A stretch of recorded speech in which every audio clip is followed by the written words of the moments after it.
मुफ्ती सलमान अजहरी साहब को लेकर बैरिस्टर असदुद्दीन ओवैसी साहब का एक बयान आया है। अभी हाल ही में उन्होंने बिहार में एक रैली की है। उस रैली के दौरान आपने बहुत ही ज़बरदस्त बयान दिया है, खुलकर मुफ्ती सलमान अजहरी साहब का सपोर्ट किया है और क्या कुछ कहा है दोस्तों, ये सुनने के लायक है। तो आइए उस वीडियो को हम सुनते हैं और दोस्तों आपसे गुजारिश है कि इस वीडियो को सुने और ज़्यादा से ज़्यादा इसे शेयर करें। तो आइए उस वीडियो को सुनते हैं। ये जो नफरत का माहौल पूरे देश में पैदा कर दिया गया कि अगर कोई तकरीर करता है मौलाना, कोई शेर पढ़ता है मौलाना, तो उठाकर उसको जेल में डाल दिया जाता है।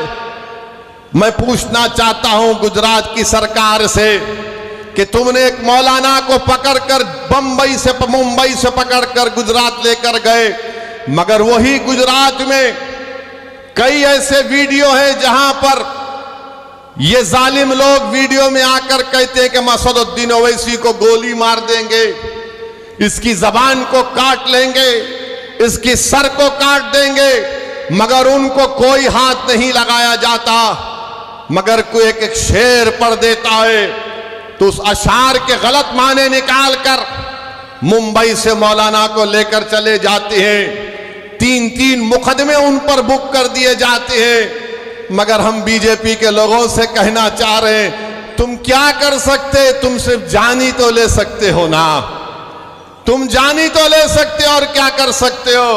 अगर मेरे मुकद्दर में जो लिखा अल्लाह ने लिख दिया वो तो पूरा होकर रहेगा, मगर जब तक हम जिंदा रहेंगे हम बातिल को बातिल कहेंगे, हम बातिल से समझौता नहीं करेंगे, हम बातिल को खुश करने के लिए अपनी पॉलिसी को लचकदार नहीं बनाएंगे।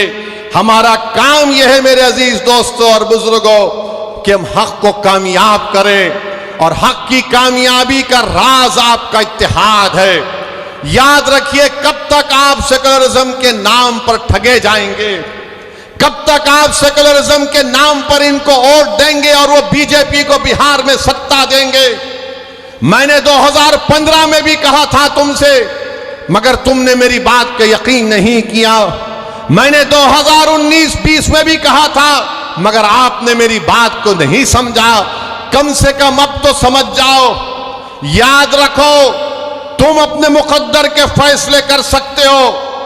तुम में इतनी ताकत है कि मुस्तकबिल में तुम्हारे हक में जो फैसले लिए जाएंगे तुम खुद उसको कर सकोगे।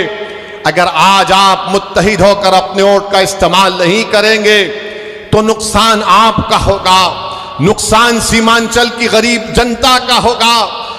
ये आवाज को उठना चाहिए मेरे अजीज दोस्तों और बुजुर्गों।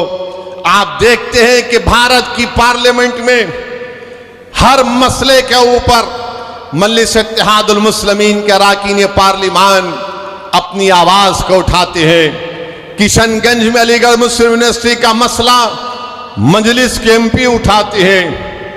मसाजिद का मसला 500-600 साल की मेहरौली की मस्जिद को शहीद कर दिया गया। क्या आपके किशनगंज के कांग्रेस के एमपी ने मुंह खोला? नहीं बोल सके। किसने बोला? मजलिस इत्तेहादुल मुस्लिमीन ने उसकी आवाज उठाई। आप देखते हैं बिल्किस बानो का मसला हुआ, किसने पार्लियामेंट में उसका मसला उठाया? मजलिस ने उसको आवाज उठाई इंसाफ के लिए। तो मेरे अजीज दोस्तों और बुजुर्गों, मेरी आपसे सिर्फ यही अपील है कि आने वाले लोकसभा के चुनाव में आप मुत्तहिदा तौर पर एक अच्छा फैसला लीजिए। हम भी नहीं चाहते कि बिहार में बीजेपी और नीतीश कुमार के एमपी कामयाब हो जाएं। हम तो शुरू से कोशिश कर रहे हैं रोकने की, मगर जो लोग आपका वोट लेकर मोदी के गोद में बैठकर चाय पीती है, कभी आप इनसे भी तो पूछो कि तुमने हमारा वोट लेकर तुमने कैसे बीजेपी को सत्ता दे दी बिहार में। मेरे अजीज दोस्तों और बुजुर्गों, आप देख रहे हैं कि कैसे किस तरीके से कभी हमारी मसाजिद को निशाना बनाया जाता है, कभी शरीयत ने मदाखलत की बात की जाती है। उत्तराखंड में यूनिफॉर्म सिविल कोड का एक नाम से एक बिल ला लिया गया, वो यूनिफॉर्म तो है ही नहीं।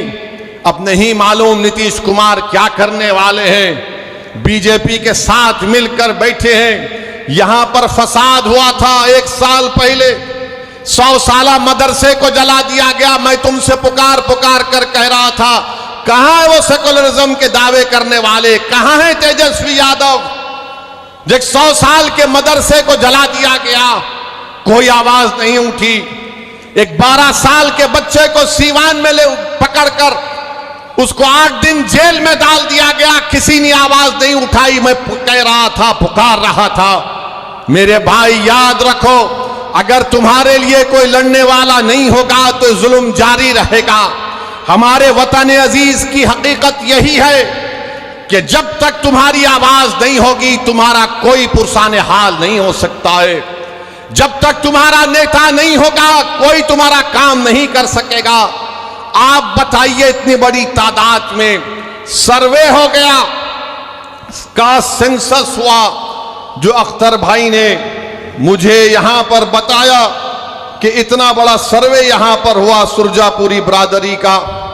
अख्तर भाई ने बताया कि सुरजापुरी बिरादरी 24 लाख है और उनको नौकरी मिलनी चाहिए 38,000 के करीब, और उनको नौकरी मिली सिर्फ 15,350। क्या सुरजापुरी भाइयों ने कि फिर फैसला कर लेंगे कि तुम इनको वोट दोगे? सोचो आपको मैं बुरा लगता हूं ना, इनकी मेरी बात बुरी लगती है, तो ये तो गवर्नमेंट कह रही है, ये मैंने अपने घर से बनाकर नहीं लाया हूं, ये बिहार सरकार का डेटा आदादोशुमार है। हमारे शेरशाहवादी भाई जिनकी आबादी 13 लाख है, उनको नौकरी मिलनी चाहिए 20,421 और नौकरी उनको मिली सिर्फ 5,734। मैं हमारे गयूर शेरशाहवादी भाइयों से पूछना चाह रहा हूं, तुम किसको अपना जिम्मेदार खड़ा करते हो? मेरे भाई, कुलैया भाइयों की आबादी 12 लाख है, उनको नौकरी मिलनी चाहिए 12,904 और नौकरी मिली 6,750। अब कौन क्या करोगे तुम? ये जो दल्लाल फिरते हैं, हमारी कौम के दल्लाल, अरे दल्लालों, अभी तो अपना मुंह काला करके घर में बैठ जाओ। बरसों से धोखा दिया गया है, बरसों से धोखा दिया गया। ये मैं नहीं कह रहा हूं, बिहार सरकार कह रही है। सुरजापुरी बिरादरी को नौकरी नहीं मिलेगी तो सेकुलरिज्म की कामयाबी है। शेरशाहवादी को नौकरी नहीं मिलेगी तो क्या मोदी को रोका जा रहा है? कुलैया बिरादरी को हिस्सा नहीं मिल रहा है मगर तेजस्वी मुख्यमंत्री बनेगा? अरे शर्म करो, अपने बाप का नाम मिट्या मिलीत मत करो। अगर अभी भी तुम्हारे दिलों में जो धोखा देकर चले गए, अगर तुम्हारे दिलों में गीरत बरकरार है तो सोचो कि किससे धोखा हो रहा है। और तुम्हारा मगर राज किसी और का हो रहा है। कितना वोट लिया सुरजापुरी भाइयों का, कुलैया भाइयों का, शेरशाहवादी भाइयों का, और क्या मिलता है? कुछ नहीं मिलता, सिर्फ वादे मिलते हैं और चुनाव आएगा तो बोलेंगे सेकुलरिज्म को जिंदा रखो।